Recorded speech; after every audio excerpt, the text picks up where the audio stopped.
राज्य शैक्षणिक संशोधन व प्रशिक्षण परिषद महाराष्ट्र सेतू अभ्यासक्रम इयत्ता 8वी गणित शैक्षणिक वर्ष 2021-2022 अंतर्गत चाचणी क्रमांक 3 इयत्ता 8वी विषय गणित वरती आधारित दिलेली चाचणी आहे ती आपण पूर्णपणे आता सोडवणार आहोत।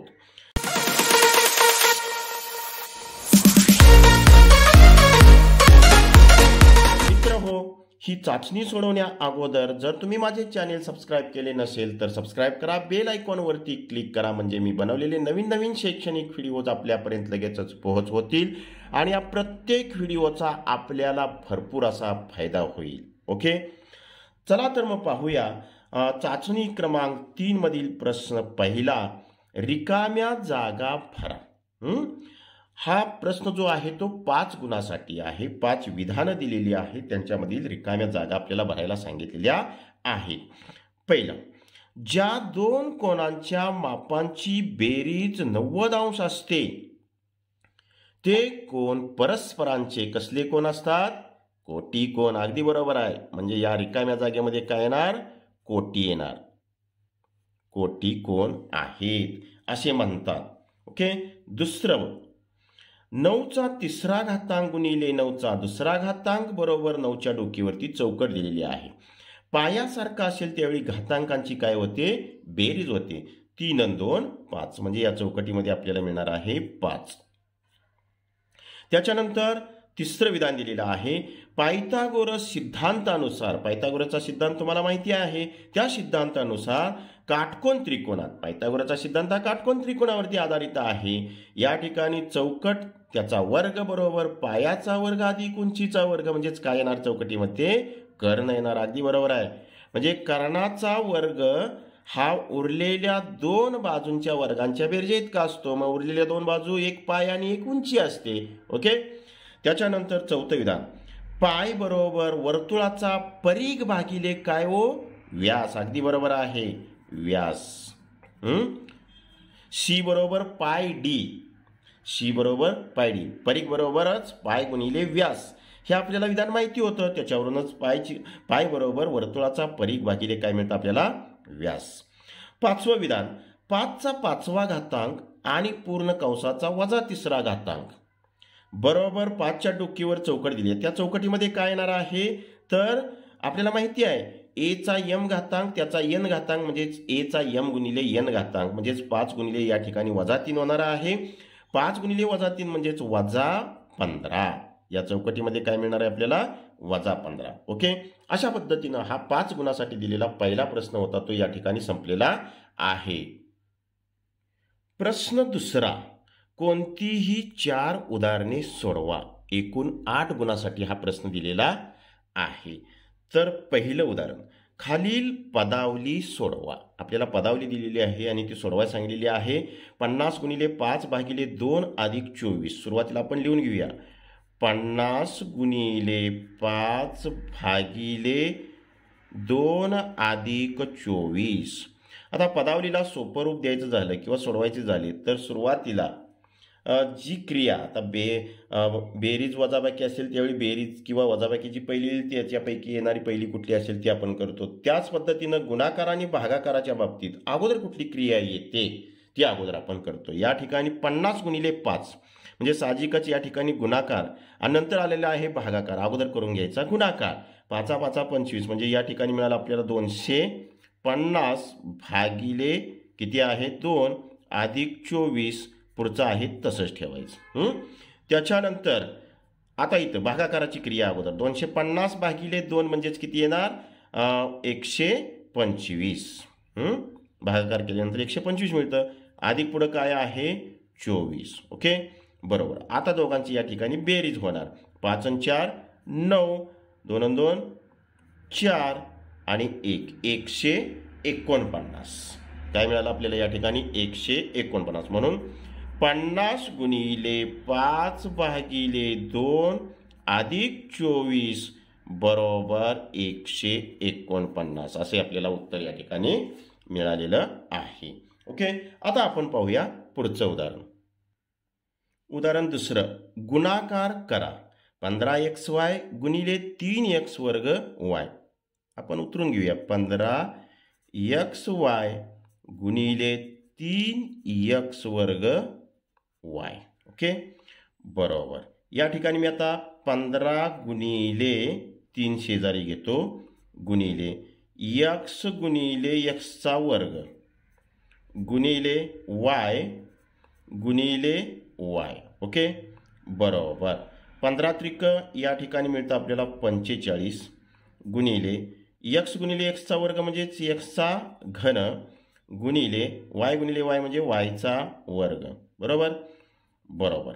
45 xचा घन y वर्ग. म्हणूनच या ठिकाणी आपल्याला 15xy गुणिले 3x वर्ग y बरोबर काय उत्तर मिळतं? तर 45xचा घन y वर्ग. ओके, असं हे दुसरं उदाहरण होतं, ते या ठिकाणी संपलेलं आहे. लगेचच पाहूया आपण आता पुढचं उदाहरण. उदाहरण क्रमांक 3 सोडवा. पहिलं त्याच्यामधलं उदाहरण दिलेलं आहे. -5 गुणिले -3. लिहूया आपण. -5 गुणिले -3 बरोबर वजा गुणिले वजा म्हणजेच अधिक मिळतं. 5 त्रिक 15. किती आपल्याला उत्तर मिळालं? 15 मिळालं. ओके, त्याच्यानंतर उदाहरण तिसऱ्यातलंच दुसरं दिलेलं आहे. -6 भागिले 3. हेच आपण बरोबर -6 भागिले 3 बरोबर -3 दुनी 6. म्हणजे या ठिकाणी आपल्याला काय उत्तर मिळतं? 2. इथं आपल्याला 15 मिळालं, इथं आपल्याला -2 मिळालं. ओके, तर आपण पाहूया आता पुढील उदाहरण. उदाहरण क्रमांक 4. 3 सेमी बाजू असणाऱ्या घनाचे घनफळ काढा. ओके, आता घनाचे घनफळ त्याचं सूत्र लिहूया आपण. घनाचे घनफळ बरोबर काय हो? बाजूचा घन. अगदी बरोबर आहे, बाजूचा घन. या ठिकाणी आपल्याला बाजू किती दिलेली आहे? 3 सेंटीमीटर म्हणजे 3चा घन बरोबर. 3चा घन किती होतो? 27. अगदी बरोबर आहे, घन सेंटीमीटर. घनफळ आहे म्हटल्यानंतर घन सेंटीमीटर. ओके, हे झालं त्याचं उत्तर. आता पुढचं उदाहरण आपण घेऊया. उदाहरण 5 सोडवा. 5 भागिले 5 भागिले 8. 5 भागिले 5 भागिले 8 बरोबर. तर 5 भागिले भागिले म्हणजेच उलटून गुणिले अंशछेदात छेद अंशात 8 भागिले 5 होणार बरोबर. हे 5 ह्या 5ला निघून जाणार आणि शिल्लक काय राहणार? फक्त 8. किती उत्तर येते मग? 8. म्हणून या ठिकाणी लिहायचं 5 भागिले 5 भागिले 8 बरोबर 8. अशा पद्धतीनं हे 5वं उदाहरण दुसऱ्या प्रश्नातलं होतं, ते या ठिकाणी संपलेलं आहे. म्हणजेच दुसरा प्रश्न या ठिकाणी संपलेला आहे. लगेचच पाहणार आहोत आपण आता पुढचा प्रश्न. प्रश्न तिसरा. कोणतीही 3 उदाहरणे सोडवा 9 गुणांसाठी. हा प्रश्न विचारलेला आहे. त्याच्यातील पहिला अंक 3/8 व 7/8 या 2 संख्यांच्या दरम्यान असलेल्या 3 संख्या लिहा. आता या 2 दिलेल्या संख्यांचं जर निरीक्षण केलं तर आपल्याला छेदात 8 आहे बघा. 3/8 आणि 7/8 छेद सारखा आहे. मग अंशामध्ये बघा यांच्या दरम्यान येणाऱ्या संख्या 3 आणि 7च्या दरम्यान असणाऱ्या संख्या कोणत्या आहेत? 4 आहे, 5 आहे, 6 आहेत, होय का नाही? म्हणजेच इथं आपल्याला साहजिकच कुठल्या संख्या लिहिता येतील यांच्या दरम्यान असणाऱ्या इतर संख्या? तर 4/3च्या पुढं 4/8, त्याच्यानंतर 4च्या पुढं 5/8, पुन्हा 6/8. ह्या आपल्याला 3 यांच्या दरम्यान असणाऱ्या संख्या लिहिता येतील. या संख्या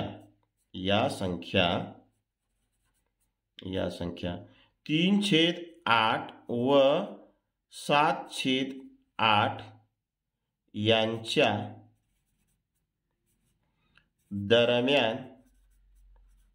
दरम्यान असलेल्या असलेल्या 3 संख्या आहेत. म्हणजेच या दिलेल्या 2 संख्यांच्या दरम्यान किती संख्या असतील हो? ह्या 3च फक्त असतील का? तर नाही. ह्या 2 संख्यांच्या दरम्यान असंख्य अशा संख्या असतात. किती? असंख्य. आपल्याला फक्त 3 लिहायला सांगितलेल्या होत्या आणि आपल्याला सोप्या असणाऱ्या, पटकन सांगता येणाऱ्या 4/8, 5/8, 6/8 ह्या होत्या म्हणून आपण लिहिल्या. पण या 2 संख्यांच्या दरम्यान असंख्य संख्या असतात, हे मात्र विसरायचं नाही. ओके, तर आपण पाहूया आता पुढील उदाहरण. प्रश्न क्रमांक 3 मधील उदाहरण क्रमांक 2. 5 किलोग्रॅम साखर 125 रुपयांना, तर 3 किलोग्रॅम साखरेची किंमत काढा. ओके, तर सुरुवातीला आपण काय करूया, 5 किलोग्रॅम साखर किती रुपयांना आहे? 125 रुपयाला आहे, हे का नाही? मग लिहूया 5 किलोग्रॅम साखर, 5 किलोग्रॅम साखरेची किंमत बरोबर किती आहे हो? 125 रुपये. 5 किलोग्रॅम साखरेची किंमत किती आहे? 125 रुपये.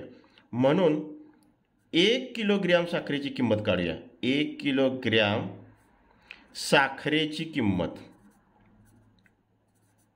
1 किलोग्रॅम साखरेची किंमत बरोबर किती येणार हो? तर हे 5 किलोग्रॅम साखरेची किंमत 125 आहे. त्याला जर आपण 5 न भागलं, 125 भागिले 5 केलं तरी 1 किलोची आपल्याला किंमत मिळते. म्हणजे या ठिकाणी 125 भागिले 5 बरोबर किती आपल्याला मिळेल? ओके, बरोबर आहे. 25 5 125 म्हणजे 25 रुपये. म्हणजे 1 किलोग्रॅम साखरेची किंमत किती आपल्याला मिळाली? 25 रुपये. मग आता 3 किलो साखरेची किंमत किती असेल ते आपल्याला काढायला सांगितलं आहे. म्हणून 3 किलोग्रॅम साखरेची किंमत, 3 किलोग्रॅम साखरेची किंमत बरोबर काय होणार? हे जे 25 रुपये मिळालेत 1 किलोचं, त्याला गुणिले आपण किती करायचं? 3. बरोबर 25 त्रिक किती मिळणार? 75 रुपये. म्हणजे 3 किलोग्रॅम साखरेची किंमत आपल्याला किती मिळाली? 75 रुपये. हा होता प्रश्न तिसऱ्यातील दुसरं उदाहरण. ते या ठिकाणी संपलेलं आहे. लगेचच पाहूया आपण आता पुढचं उदाहरण क्रमांक 3. विस्तार करा. 3x अधिक 5y कंसाचा वर्ग, याचा आपल्याला विस्तार करायला सांगितलेला आहे. 3x अधिक 5y कंसाचा वर्ग याचा आपल्याला विस्तार लिहायचा आहे. आपल्याला माहिती आहे बघा, नित्य समानता. ए अधिक बी कंसाचा वर्ग बरोबर, म्हणजे पहिले पद अधिक दुसरे पद कंसाचा वर्ग बरोबर पहिल्या पदाचा वर्ग म्हणजे एचा वर्ग अधिक त्या 2 पदांच्या गुणाकाराची दुप्पट म्हणजे 2ab अधिक दुसऱ्या पदाचा वर्ग म्हणजेच बीचा वर्ग. ही नित्य समानता आपल्याला माहिती आहे. आता इथं ए च्या ऐवजी काय 3x आहे आणि बी च्या ऐवजी काय आहे 5y आहे. तर त्या पद्धतीने आपण याचा उपयोग करून ए च्या जागेवरती 3x आहे. चला, ए चा वर्ग म्हणजेच 3x चा वर्ग, 3x वर्ग अधिक 2 गुणिले पहिले पद 3x गुणिले बी म्हणजेच दुसरे पद 5y आणि अधिक दुसरं पद बी चा वर्ग म्हणजेच 5y चा वर्ग. ओके, अशा पद्धतीने लिहायचं.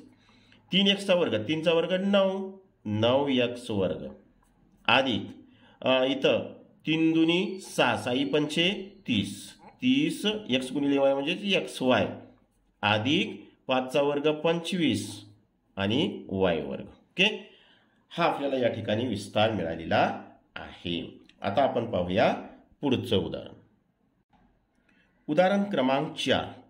कोविड बाधितांची 5 दिवसांची संख्या खालील प्रमाणे दिलेली आहे. त्यावरून 5 दिवसांच्या कोविड बाधितांच्या संख्येची सरासरी काढा. कोविड बाधित 5 दिवसात दिलेले आहेत 132, 135, 131, 134 आणि 138 अशी बाधितांची 5 दिवसांची संख्या दिलेली आहे. आणि त्याची आपल्याला काय करायला सांगितलेली आहे, सरासरी काढायला सांगितलेली आहे. मग सरासरीचं सूत्र आपल्याला सर्वांना माहिती आहे बघा. सरासरी बरोबर दिलेल्या सर्व प्राप्तांकांची बेरीज, दिलेल्या सर्व प्राप्तांकांची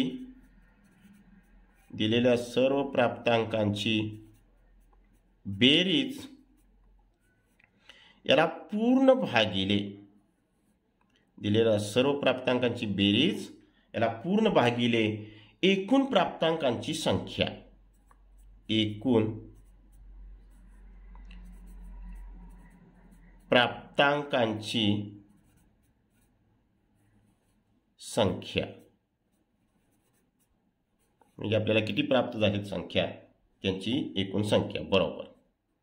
आता दिलेल्या सर्व प्राप्तांकांची बेरीज म्हणजेच 132 अधिक 135 अधिक 131 अधिक 134 अधिक 138 आणि याला पूर्ण भागिले ह्या एकूण संख्या किती दिलेल्या आहेत आपल्याला, 5. अगदी बरोबर आहे, म्हणजे भागिले 5. बरोबर. आता या सर्वांची बेरीज करायची. 8 आणि 4 12 आणि 1 13 आणि 5 18 आणि 2 20 0. ह्याच्याला 2 3 आणि 2 5 आणि 3 8 आणि 3 11 3 14 आणि 3 15 15 4 आणि 3 7 आणि 3 10 आणि 3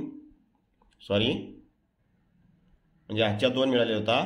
3 आणि 2 5 आणि 3 8 आणि 3 11 3 14 आणि 3 17 7. ह्याच्याला 1 2 3 4 5 6 670 भागिले किती 5. बरोबर.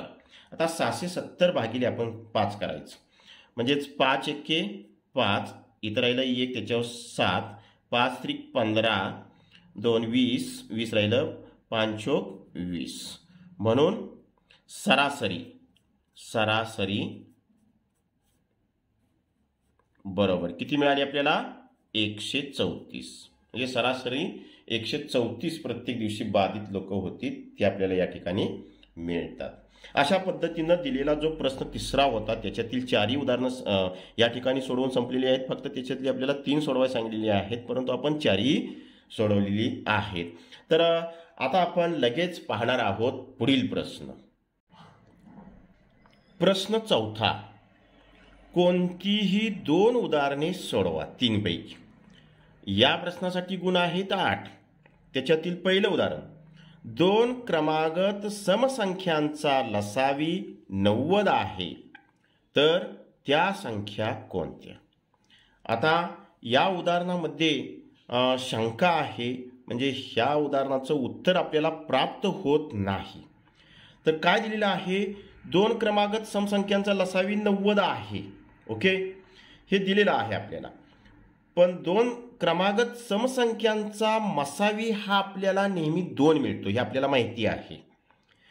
मग क्रमागत 2 समसंख्यांचा मसावी 2 असतो आणि दिलेल्या क्रमागत समसंख्यांचा लसावी 90 आहे, म्हणजेच त्या 2 संख्यांचा गुणाकार किती आपल्याला मिळणार. मग 90 गुणिले 2 म्हणजे 180. आता 180 हा आपल्याला गुणाकार मिळतो, म्हणजे ती संख्या मिळते. मग 180 संख्या मिळण्यासाठी कोणत्या 2 समसंख्यांचा गुणाकार केला असता आपल्याला 180 संख्या मिळते ते पाहावं लागतं. परंतु इथं असा प्रश्न आहे की 2 क्रमागत समसंख्या, मग क्रमानं येणाऱ्या 2 समसंख्यांचा लसावी आपल्याला 90 हवा आहे. मग 180 गुणाकार येणाऱ्या संख्यांच्या जोड्या जर आपण काढल्या पाहिल्या तर त्याच्यामध्ये क्रमानं येणाऱ्या 2 समसंख्यांची जोडीच आपल्याला प्राप्त होत नाही. त्याच्यामुळं या प्रश्नामध्ये शंका आहे. हा प्रश्न तसा चुकीचा वाटतो आहे, तेव्हा हा प्रश्न आपण सोडवणार नाही. त्याच्याऐवजी आपण जाणार आहोत पुढच्या उदाहरणाकडे. उदाहरण दुसरे. सुभाषचे वय सानियाच्या वयापेक्षा 3 वर्षांनी जास्त आहे. म्हणजेच लहान कोण आहे? सानिया. ओके. त्यांच्या वयांची बेरीज 33 वर्षे आहे. तर सुभाष व सानियाचे वय काढा. या ठिकाणी सानियाच्या वयापेक्षा 3 वर्षांना मोठा कोण आहे? सुभाष आहे. हे उदाहरण आपल्याला एक चल वापरून आणि 2 चलबी वापरून सोडवता येतं. परंतु तुम्ही 8वीला आहात त्याच्यामुळं एक चल समीकरण तुम्ही शिकला आहात. एकच चलाचा वापर करून आपण हे उदाहरण सोडवूया. ओके. तर आता हे एक चल वापरून उदाहरण सोडवायचं झालं तर कसं सोडवायचं? तर लहान कोण आहे? सानिया. ओके. मग समजायचं आपण. समजा सानियाचं आजचं वय. समजा सानियाचे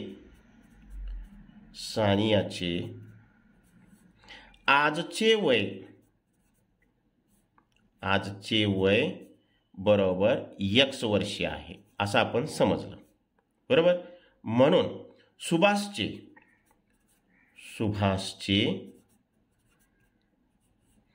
आजचे वय काय असणार हो? सानियापेक्षा 3 वर्षांना मोठा आहे. मग सानियाचं आजचं वय x आहे. अधिक त्याच्यात 3 केलं की बरोबर सुभाषचं वय आपल्याला मिळतं. ओके. x अधिक 3 वर्ष. हे समजलं तुम्हाला? ठीक आहे. मग आता आपल्याला दिलेली जी अट आहे त्याच्यावरून दिलेल्या अटीवरून काय अट दिली आहे? सुभाषचे वय सानियाच्या वयापेक्षा 3 वर्षांनी जास्त आहे. त्यांच्या वयांची बेरीज 33 वर्षे आहे. ह्या दोघांच्या वयांची बेरीज काय आहे? 33 वर्षे आहे. ही आपल्याला दिलेली काय आहे? अट आहे. मग दोघांची वय आपल्याला माहिती आहे. सानियाचं x आहे, सुभाषचं x अधिक 3 आहे. या दोघांची बेरीज किती मिळते आपल्याला? 33 वर्षे. म्हणून x अधिक 3 बरोबर 33 असं आपल्याला समीकरण मिळतं. x अधिक x म्हणजेच 2x बरोबर 33 वजा हे 3 तिकडे जाणार म्हणल्यानंतर वजा होणार. म्हणून 2x बरोबर 33 म्हणून 3 गेले राहिले 30. म्हणून x बरोबर 30 भागिले 2 बरोबर 15. म्हणून x बरोबर आपल्याला किती मिळालं? 15 वर्षे. x बरोबर 15 वर्षे. म्हणजेच सानियाचं वय. म्हणून सानियाचे वय बरोबर x बरोबर किती? 15 वर्षे. तर सुभाषचे वय बरोबर x अधिक 3 आहे होय का नाही? बरोबर 15 अधिक 3 म्हणजेच किती आलं? 18 वर्षे. आलं लक्षात तुमच्या सर्वांच्या? अशा पद्धतीनं ह्या दोघांची वय आपण मिळवलेली आहेत. लगेचच पाहणार आहोत आपण या सराव चाचणीतील शेवटचं उदाहरण. प्रश्न 4 तिसरं उदाहरण. एका आयताचे क्षेत्रफळ 120 चौरस सेमी आहे व आयताची लांबी 15 सेमी आहे. तर आयताची परिमिती काढा. ओके. आता आयताची परिमिती जर काढायचं झालं तर आपल्याला आयताची लांबी आणि रुंदी माहिती असणं गरजेचं आहे. मग आता इथं लांबी दिलेली आहे पण रुंदी माहिती नाही. मग रुंदी काढण्यासाठी आपण आयताच्या क्षेत्रफळाचा उपयोग करायचा. मग या ठिकाणी आपल्याला दिलेलं आहे आयताचे क्षेत्रफळ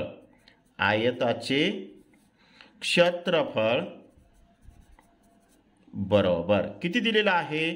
120 चौरस सेमी.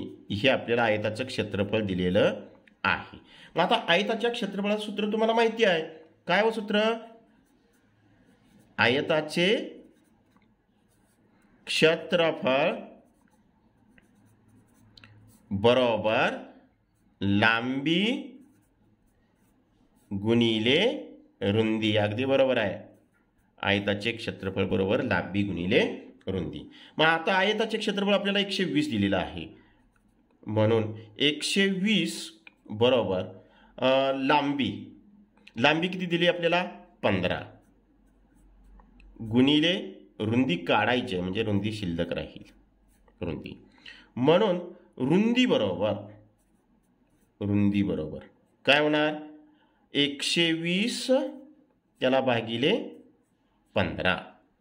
म्हणून रुंदी बरोबर 15×28 म्हणजे 8 सेंटीमीटर. आयताची आपल्याला रुंदी किती मिळाली 8 सेंटीमीटर. आता आपल्याला काय काढायला सांगितलं परिमिती. आता परिमिती काढणं सोपं झालं. आता आयताची परिमिती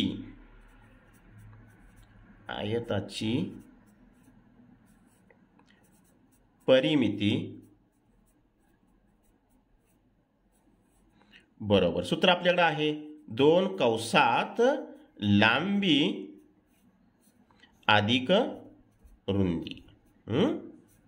हे सूत्र आहे आपल्याकडं बरोबर. 2 कंसात लांबी किती आहे 15 अधिक रुंदी किती मिळाली आपल्याला 8 बरोबर 2 गुणिले 15 आणि 8 23 बरोबर 23 दुनी 46 सेंटीमीटर. म्हणून आयताची